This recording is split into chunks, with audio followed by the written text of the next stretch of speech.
number of years ago, my pastor husband Mike came home from his church board meeting complaining that the reports didn't tell the board what was going on. Surprised, I said, "But aren't they using Joule?" He said they were, but that the reports made no sense.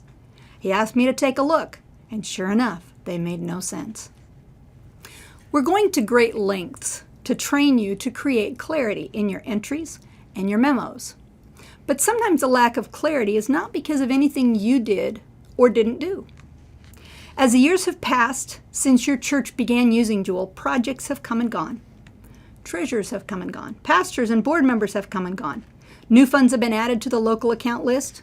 Others have been abandoned. And they sometimes end up all out of order. They're not alphabetical. They're not divided by category. They're just all over the place. And eventually the account list lacks the order, clarity, and simplicity that it started with. It's not a criticism, it's just reality. Account lists need to be updated occasionally. Account lists are supposed to create clarity. The ideal is to have a well-ordered chart of accounts so that the financial summary is simple to read and easy to understand. A person off the street or the teens from your youth department should be able to look at the monthly financial reports and know what's going on. The monthly financial summary detail should be organized in such a way that it is optimal for board participation and comprehension. Note that this list also contains a conference fund and an independent ministry. Conference funds shouldn't show up on the local funds list. And we've already talked about how donors to independent ministries should, in most cases, be asked to donate directly to the ministry rather than donating through the church. Clarity also requires consistent posting, which is difficult to accomplish if the fund names are vague in general. And we have several really vague names here. Other, local, or even church expense doesn't really tell you much about what types of expenses have been posted to that fund. Acronyms, NAPS. What's that? Acronyms really should be avoided. Remember the person off the street? Write it out so that it's obvious. At the top, returned advance. Reimbursable charges at the bottom. From whom? To whom? Advance on what? Charge to what? All questions I would have as a board member if I were looking at this report.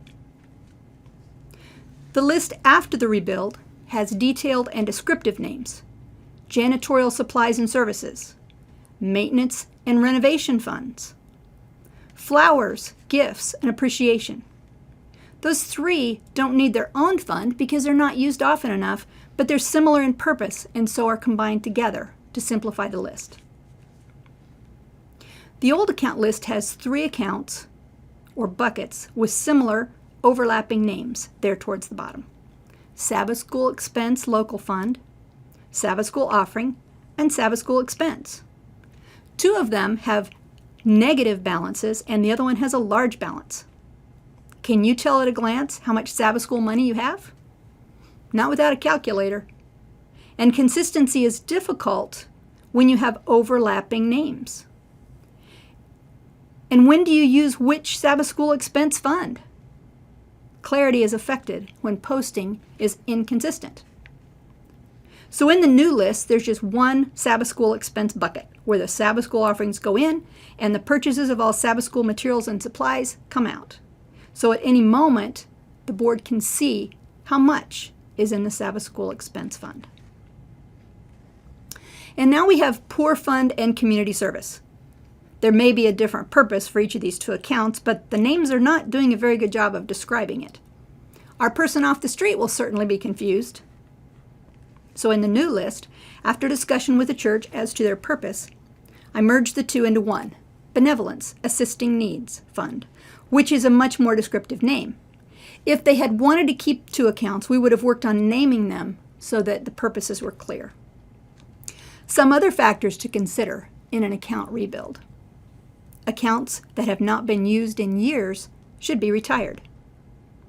Accounts that have only 1 or 2 transactions every year should in most cases be consolidated. the detail they provide is outweighed by the complication and length that they add to the account list. Duplicate accounts with similar purposes but different names need to be examined and consolidated without going against the original intent of the donor. Now, it's important for me to say here that we do not recommend that our treasurers try to rebuild the accounts themselves, since there's a lot of information that needs to be taken into account in order to avoid improper use of trust funds. But if you feel that your accounts could benefit from anything from a minor tweaking to a major overhaul, contact me, and I can work with you and your board to get it done. I can do it for you with your input and with answers to a few questions. And once your board sees it, if they like it, they can enter a vote in the minutes to accept the changes, and you're good to go for a few more years. So in summary, here are my goals for an account rebuild.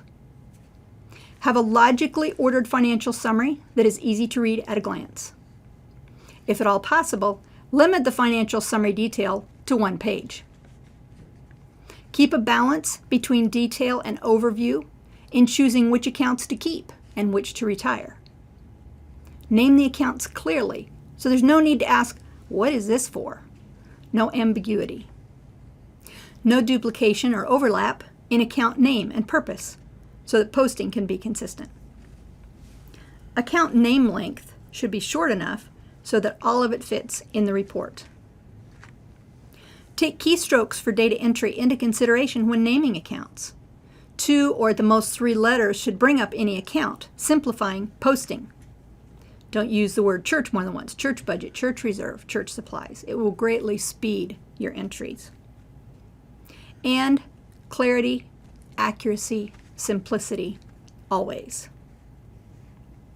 This is the last video in our series of bringing clarity to church finance. The next series begins with a fence and an ambulance and illustrates the dilemma that many of our churches face. Join us to find out what it is.